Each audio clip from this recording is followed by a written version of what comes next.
হতাশ হওয়া ইমানের পরিপন্থী কাজ। আল্লাহ পাক বলেছেন লা তাকনাতু মির রাহমাতিল্লাহ, আমার রহমত থেকে মায়ুস হও না। দেখেন হযরত আইয়ুব আলাইহিস সালাম কত বড় রোগ হয়েছে, শরীর পোকায় ধরেছে, জর্জরিত হয়েছে, দুর্গন্ধ হয়েছে, গ্রামের লোকেরা তাকে বের করে দিয়েছে, স্ত্রী পুত্র পরিজন সব চলে গিয়েছে। এমনকি জিহ্বায় যখন পোকা ধরল, হযরত আইয়ুব আলাইহিস সালাম আল্লাহ রাব্বুল আলামিনের দরবারে ফরিয়াদ করলেন, আন্নী মাসসানিয়াদ-দুররু ওয়া আনতা আরহামুর রাহিমিন। আয় আল্লাহ, আমি অসুস্থ হয়ে পড়েছি, আমি রোগাক্রান্ত হয়েছি, আর তোমার নাম রহমান রহিম, তুমি আমাকে রোগ মুক্ত করো। হযরত আইয়ুব আলাইহিস সালাম আল্লাহর দরবারে ফরিয়াদ করলেন, রব্বুল আলামিন সারা শরীরে পোকায় জর্জরিত হয়ে গেছে, এখন আমার জিহ্বায় পোকা ধরেছে, মাবুদ গো আমি তোমার কাছে ফরিয়াদ করি, আমার জিহ্বায় পোকা দিও না, কারণ জিহ্বাটাও যদি নষ্ট হয়ে যায় তাহলে তোমার মতো আল্লাহর জিকির আমি কি দিয়া করব। হযরত আইয়ুব আলাইহিস সালাম আল্লাহ পাকের কাছে যখন এ ধরনের ফরিয়াদ জানালেন, রব্বুল আলামিন তাকে তার রোগ মুক্ত করে দিলেন, তার স্ত্রী পুত্র সব আল্লাহ রব্বুল আলামিন ফিরাইয়া দিলেন। সুবহানাল্লাহ। সুতরাং মুমিন ব্যক্তি, কোরআন শরীফে সব আছে, কোরআনের মতো শ্রেষ্ঠ ওয়াজের কিতাব পৃথিবীতে আর শুধু বোঝার দরকার। বিপদে যত বড় বিপদ আসুক, কোন বিপদে মুমিন ধৈর্য হারাবে না। হযরত ইয়াকুব আলাইহিস সালামের ছেলে ইউসুফ আলাইহিস সালামকে যখন তিনি হারায় ফেললেন, তিনি অধৈর্য হয়ে গেছিলেন নাকি? অধৈর্য হন নাই। কারণ আমি আমার বক্তৃতার সূচনায় বলেছি, আমরা কল্যাণ বুঝি না, অকল্যাণও বুঝি না। কোন বিপদ আসতে পরে আমরা হয়রান হয়ে যাই, কিন্তু বিপদের মধ্যে কল্যাণ আছে আমরা তা বুঝতে পারি না। কথা বুঝে আসছে? হযরত ইউসুফ আলাইহিস সালামকে কুয়ার ভিতরে ফেলে দেওয়া হলো। 11 ভাই মনে করেছে কুয়ার ভিতরে ফেলে দিয়া ইউসুফ আলাইহিস সালামকে মেরে ফেললাম, কিন্তু তারা বোঝে নাই আসল কামটা কি হয়েছে। এটা তো কুয়া নয়, এটা একটা টানেল, এটা একটা সুড়ঙ্গ। একদিকে কেনান হলো তার এক মুখ, ওই সুড়ঙ্গের এক মুখ হলো কেনানের। কেনান ইউসুফ আলাইহিস সালামকে ফেলে দেওয়া হলো কুয়ার ভিতরে মারার জন্যে, কিন্তু আল্লাহ পাকের ইচ্ছা ইউসুফ আলাইহিস সালাম মরবে না। এই টানেলের অপর প্রান্ত মিশরের সিংহাসনের টানেলের এপার দিয়া ইউসুফ আলাইহিস সালামকে ঢুকালেন, অপর প্রান্তে মিশরের সিংহাসনে ইউসুফকে আল্লাহ বসাইয়া দিলেন। হযরত ইয়াকুব ছেলের জন্য অধৈর্য হলেন না।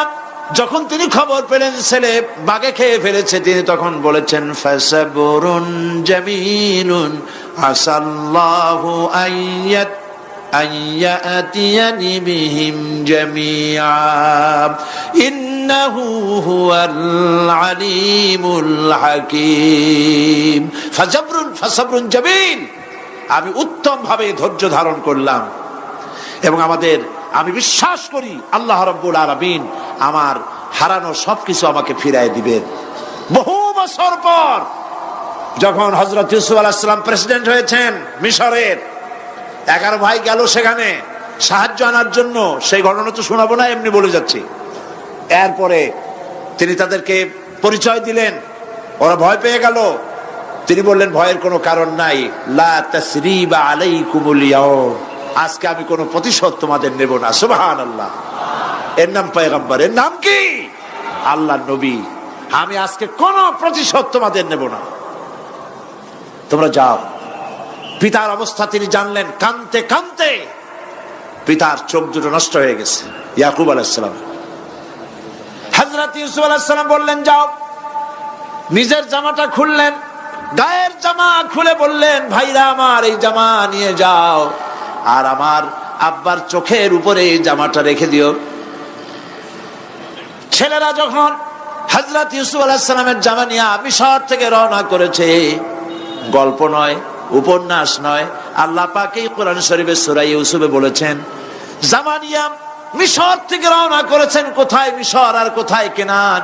কেনানে বসে হযরত ইয়াকুব আলাইহিস সালাম বলছেন, তোমরা যদি আমাকে মতিভ্রম পাগল যদি মনে না করো, তাহলে একটা কথা বলি, আমার নাকে এখন আমি ইউসুফের গন্ধ পেতেছি। সুবহানাল্লাহ। তোমরা যদি আমাকে মতিভ্রম না করো তাহলে আমি বলি আমি কিন্তু ইউসুফের গন্ধ পেতেছি। সুবহানাল্লাহ। হযরত ইউসুফ আলাইহিস সালামের জামা এনে ভাইরা যখন হযরত ইউসুফের চোখের উপরে রেখে দিলেন, হযরত ইয়াকুবের দুটো চোখ সাথে সাথে আল্লাহ ভালো করে দিলেন। ফাসবরুন জামিল, ধৈর্য ধরো। ঈমানদার ব্যক্তি আশার উপরে তার জীবন বাঁচে, কারণ যত বড় বিপদ আসুক না কেন আশ্রয় পাওয়ার একটা জায়গা আছে, তার নাম হলো আল্লাহ। নাম কি? বলেন আল্লাহ। সবাই বলেন আল্লাহ আল্লাহ আল্লাহ আল্লাহ। হযরত ইউনূস আলাইহিস সালাম মাছটাকে গিলে ফেলে দিল, মাছটাকে গিলে মাটির অতল তলদেশে চলে গেছে। এত বড় বিপদ পৃথিবীর কোন মানুষের হতে পারে নাকি? বলেন, কি বলেন? মাছের পেটের ভিতরে জানালা নাই, দরজা নাই, বেরোবার কোনো পথ নাই, মাছ গেছে পানির অতল তলদেশ। আল্লাহ পাক কোরআন শরীফের ভিতরে মানুষকে শোনান, আল্লাহ ওয়াজ করছেন। সুবহানাল্লাহ বলেন। আল্লাহ পৃথিবীর মানুষকে ওয়াজ করছেন, দুনিয়ার মানুষকে শোনান। আমার ইউনূস তো ধৈর্য হারা হয় নাই। ওয়াযান্নুন ইয যাহাবা মুগাদিবান ফাযান্না আন লান নাকদিরা আলাইহি فنادى في الظلمات أن لا إله إلا أنت سبحانك إني كنت من الظالمين فنادى في الظلمات জমায় কাসির ত্রিবিধ অন্ধকারের ভেতর থেকে হযরত ইউনূস আলাইহিস সালাম চিৎকার মারলেন। মাছের পেটের অন্ধকার, পানির অন্ধকার, রাতের অন্ধকার, ত্রিবিধ অন্ধকারের ভেতর দিয়ে মাছের পেটের মধ্য দিয়ে ইউনূস আলাইহিস সালাম চিৎকার মারলেন। অধৈর্য হন নাই, হার্ট ফেল করেন নাই। তিনি বলছেন, পড়েন আমার সাথে, লা ইলাহা ইল্লা আনতা সুবহানাকা ইন্নী কুনতু মিনাজ জালিমিন। তুমি ছাড়া কোনো ইলাহ নাই, কোন পোষ্য নাই, মাবুদ নাই, তোমার পবিত্রতা ঘোষণা করছি, আমি জালিমদের অন্তর্ভুক্ত হয়ে গেছি। ইউনূস আলাইহিস সালাম যখন কাঁদতেছিলেন, আল্লাহ রাব্বুল আলামিন সেই কান্না শুনেছিলেন কিনা? বলেন, শুনছিলেন কিনা? শুনতে পেয়েছিলেন কিনা? পানির ভিতরে কেউ শোনে নাই, মাছের পেটের ভিতরে ইউনূস আলাইহিস সালাম কিভাবে চিৎকার করছেন, মাছের পেটের ভিতরের আওয়াজ পানির ভিতরে কেউ শোনে নাই, জমিনের কেউ শোনে নাই, অন্তরিক্ষে কেউ শোনে নাই, সাত আকাশের ভিতরে কেউ শোনে নাই, কিন্তু আরশে আজিমের মালিক আল্লাহ রব্বুল আলামিন শুনতে পেয়েছেন। সঙ্গে সঙ্গে রব্বুল আলামিন জবাব দিলেন, ফাস্তাজাবনা লাহু ওয়া নাজ্জাইনাহু মিনাল গাম্মি ওয়া কাযালিকা নুনজিল মুমিনিন। পড়েন, ফাস্তাজাবনা লাহু ওয়া নাজ্জাইনাহু মিনাল গাম্মি ওয়া কাযালিকা নুনজিল মুমিনিন। আমি ইউনূসের ডাকের জবাব দিলাম। কে বলতেছেন? বড় করে বলেন, কে বলছেন? আল্লাহ। সুবহানাল্লাহ। আপনারা কি ভয় পাইছেন? ভয় পেয়েছো মুসলমান?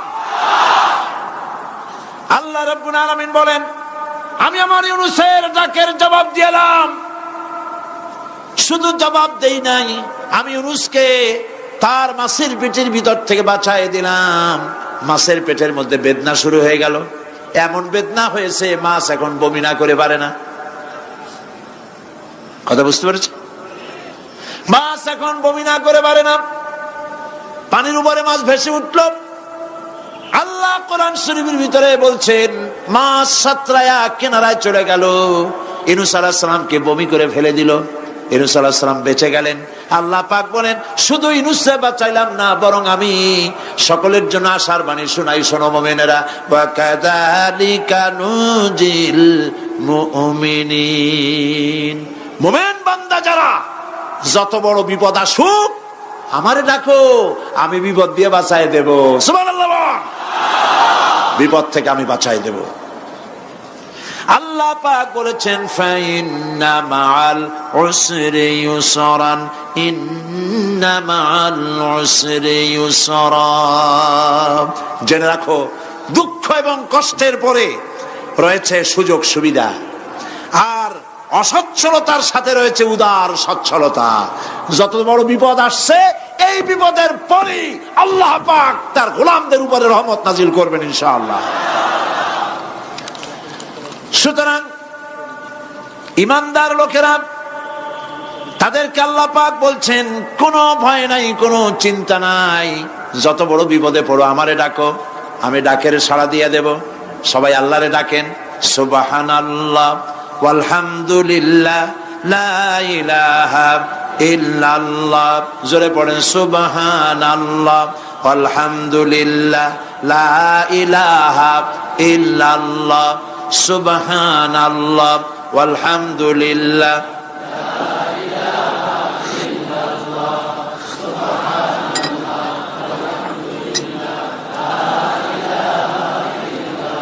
লা ইলাহা ইল্লাল্লাহু মুহাম্মাদুর রাসূলুল্লাহ। আল্লাহর উপর ঈমান আনলে যত ফায়দা হয় এত ফায়দা দুনিয়ায় কোথাও নাই। সুবহানাল্লাহ। আল্লাহর উপর ঈমান আনার ৫ম নম্বরের ফায়দা কয়টা বলছি? 5টা বলছি। আপনাদের অসুবিধা হচ্ছে নাকি? তাড়াতাড়ি শেষ করতেছি। 6টা বলবো, 6টা বলবো, এ হলো ৫ম নম্বর। তারপর আমরা দোয়া করব। দোয়ার দরকার আছে কিনা এই সময়? ৫ম নম্বরে আল্লাহর উপরে ঈমান আনলে পরে আরেকটি বড় ফায়দা, সেটা হলো কঠিন এবং কঠোর বিপদে আল্লাহ পাক তার মধ্যে অবিচলতার এবং ধৈর্য ধরার তৌফিক দিয়ে দেন। সুবহানাল্লাহ। যত বড় বিপদ আসুক সেই বিপদে মুসিবতে আল্লাহ পাক মুমিনদেরকে আল্লাহর উপরে নির্ভরতা শিখায় দেন। সুবহানাল্লাহ। কারণ মুমিনদের জানা আছে যে ঈমানদারদের বিপদ নতুন কিছু নয়, একেবারে আদম আলাইহিস সালাম থেকে শুরু হয়ে আসছে, ঠিক কিনা? আদম আলাইহিস সালামের বিপদ হয় নাই? আদম আলাইহিস সালামের বিপদ কি? শয়তান। তার বিপদ কি? শয়তান ছিল বিপদ। প্রত্যেক নবীর সময় মানুষের নবীদের কষ্ট দিছে, দেয় নাই? বিশ্বকবি ইকবাল বলেছেন, সতীজা কা রহা হ্যায় अज़ल से तायम रोज, सतीजा का रहा है अज़ल से तायम रोज, चरागे मुस्तफा भी से शरारे बुलहबीस। আবহমান কাল থেকে শুরু করে মুহাম্মদ সাল্লাল্লাহু আলাইহি ওয়াসাল্লামের চারাগকে, নূরকে, ঈমানকে, ইসলামকে নিভায় দেওয়ার জন্য আবু জাহেলের গোষ্ঠীরা চিরকাল চেষ্টা করেছে। সব চেষ্টা কর্পূরের মতো উড়ে গেছে, মুহাম্মদ সাল্লাল্লাহু আলাইহি ওয়াসাল্লামের চারাগ টিম টিম করে জ্বলতে রয়েছে। আল্লাহ পাক বলছেন, ইউরিদুনা লিইউতফিউ নূরাল্লাহি বিআফওয়াহিহিম ওয়াল্লাহু মুতিম্মু নূরিহি ওয়ালাউ কারিহাল কাফিরুন। ওরা চায় মুখের ফু দিয়া, কারা? কাফেরেরা। ইসলাম সহ্য করতে পারে না যারা, ওরা চায় মুখের ফু দিয়া আমার আলোটাকে নির্বাপিত করে দেবে। আল্লাহ পাক বলেন, ওয়াল্লাহু মুতিম্মু নূরি, আমি আমার নূরকে পূর্ণতা দান করব, তাতে কাফির বেঈমানদের মনের ভিতরে যত জ্বালা হোক, যন্ত্রণা হোক, ওদের কলজা যত পুড়ুক, ইসলাম তার বিজয় পতাকা নিয়ে উঠবে, কেউ ঠেকাতে পারবে না। আল্লাহ রাব্বুল আলামিন, আল্লাহ পাক বলছেন, ওয়াকাযালিকা জাআলনা লিকুল্লি নাবিয়্যিন আদুওয়াম মিনাল মুজরিমিন। আর এমনি করে আমি সকল নবীর শত্রু বানিয়েছি সব পাপিষ্ঠ অপরাধ প্রবণ লোকদের। শুনছেন কথা? শোনেন নাই?